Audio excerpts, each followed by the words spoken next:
Selamat datang di Novel Story, channel yang menceritakan novel berjudul Aku Bukan Menantu Sampah. Jangan lupa subscribe dan like. Sekian dari Mimin, silahkan menikmati ceritanya ya. Aku Bukan Menantu Sampah, bab 298, batu mentah kualitas terbaik. Tepat ketika Rocky menginjakkan kakinya memasuki pintu rumah keluarga Liu, Jenny yang sangat bersemangat membawa adik iparnya Alicia ke pintu masuk sebuah villa yang terletak di lereng bukit. "Lihat, ini villaku." Dengan gembira Jenny mengulurkan kunci dan maju ke depan untuk membuka pintu. Alicia mengangkat kepalanya, melihat hingga kehilangan kata-kata. Ini adalah villa terbaik di kota Gopo, dan villa ini adalah villa terbesar dan paling mewah di daerah ini. Lihat saja dekorasinya, setidaknya mencapai puluhan miliar. Tak disangka Jenny yang terlihat miskin, menempati di villa mewah seperti ini. Bisa dibilang Alicia tidak begitu senang, tapi ia tidak menunjukkan ketidaksenangannya. Katanya santai, "Pacar putriku, dia membeli villa lebih daripada ini. Ketika mereka menikah nanti, katanya aku akan diberikan satu." Alicia terkekeh, tapi dalam hati ia justru terkejut. Putrinya kan hanya berpacaran dengan pria kaya itu, selalu saja sombong. Ia yang mendengarkan merasa lelah. Salah putrinya karena mengecewakan, mencari orang tidak berguna seperti Rocky, membuatnya tidak bisa mengangkat kepalanya di depan adik iparnya. Jenny menahan amarah, membuka pintu villa dan masuk. Katanya dengan senyum palsu, "Masuk dan lihat-lihatlah. Dekorasi di sini juga menghabiskan banyak uang." Baru saja ia menginjakkan kaki di depan pintu utama, ia melihat banyak batu menumpuk di dalam ruangan. Ia tertegun. Beberapa lama kemudian, Jenny berteriak dengan marah, "Siapa yang meletakkan batu-batu rusak ini di villaku?" "Tunggu!" Begitu Alicia melihat tumpukan batu ini, ia berteriak. Di matanya terpancarkan perasaan terkejut bahagia. Ia segera datang mendekat, memandangi tumpukan batu itu ke atas dan ke bawah.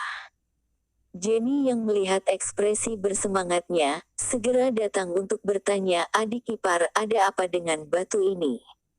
"Ini adalah batu giok mentah. Kakak tidak tahu." Alicia asal bicara.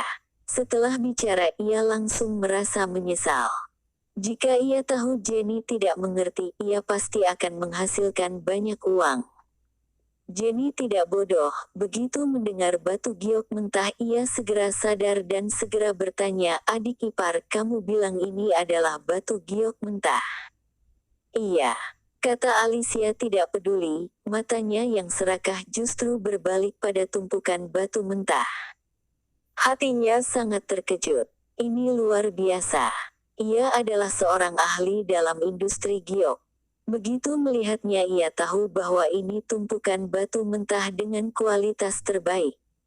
Selain itu, banyak batu mentah juga memiliki jendela untuk melihat dengan mengupas kulit batu seukuran telapak tangan untuk menunjukkan batu giok hijau di dalamnya, seolah-olah untuk memudahkan pihak pembeli untuk memeriksa. Hanya dengan melihat dari jendela, terlihat batu giok dengan kualitas berkilauan dan transparan seperti kaca. Dan itu semua adalah kalsedoni kualitas terbaik. Hanya dengan menjual sebuah batu itu, dapat terjual dengan harga lebih dari 20 miliar. Alicia terlihat bersemangat dan tak henti-hentinya menelan air liurnya. Begitu banyak batu giok mentah berkualitas tinggi yang menumpuk di halaman seperti tumpukan kubis, yang merupakan uang ratusan miliar.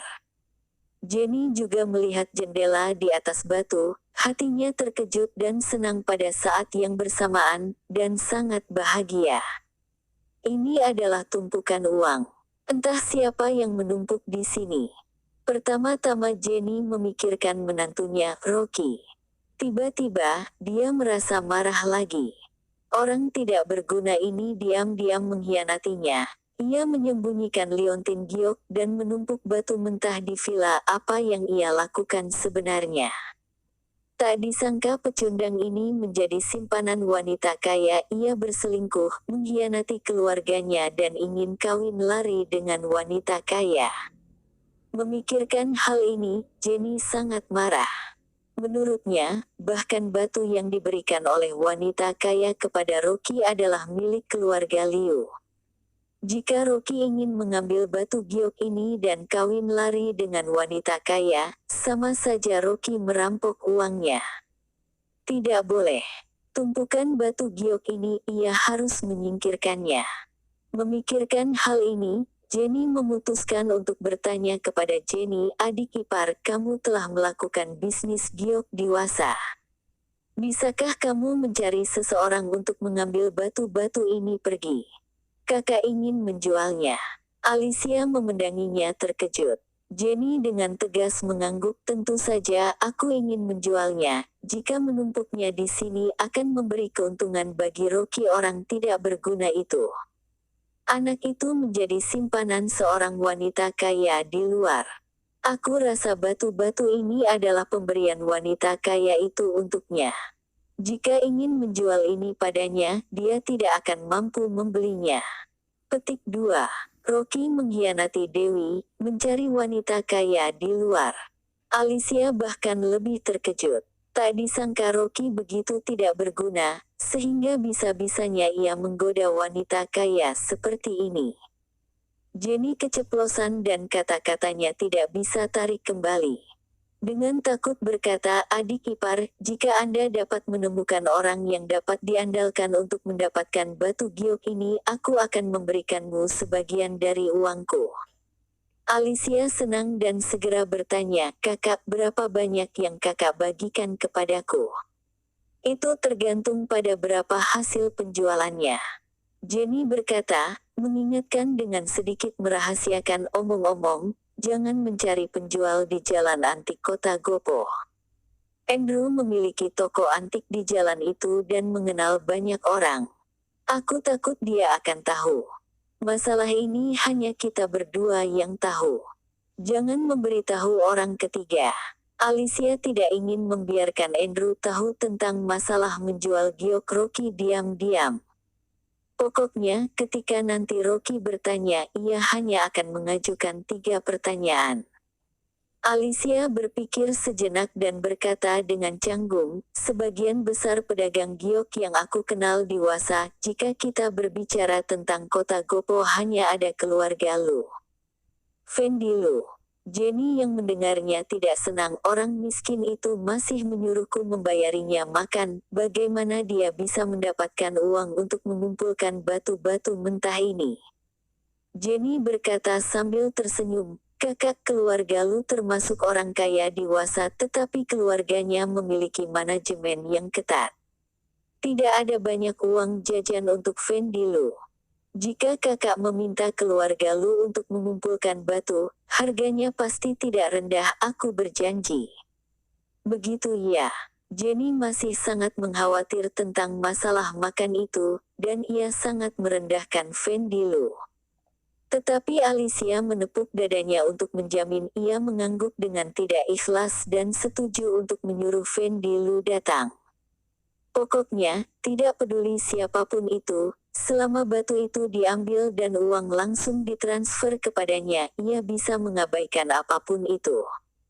Setengah jam kemudian, Fendi datang ke villa. Ia juga terkejut melihat batu itu menumpuk di halaman seperti bukit batu mentah. Siapa yang begitu hebat? Bagaimana bisa menumpuk ratusan miliar batu mentah berkualitas tinggi di sini? Jenny yang tidak senang berkata, perkirakan, berapa banyak hasil penjualan ini? Bibi, aku hitung terlebih dahulu.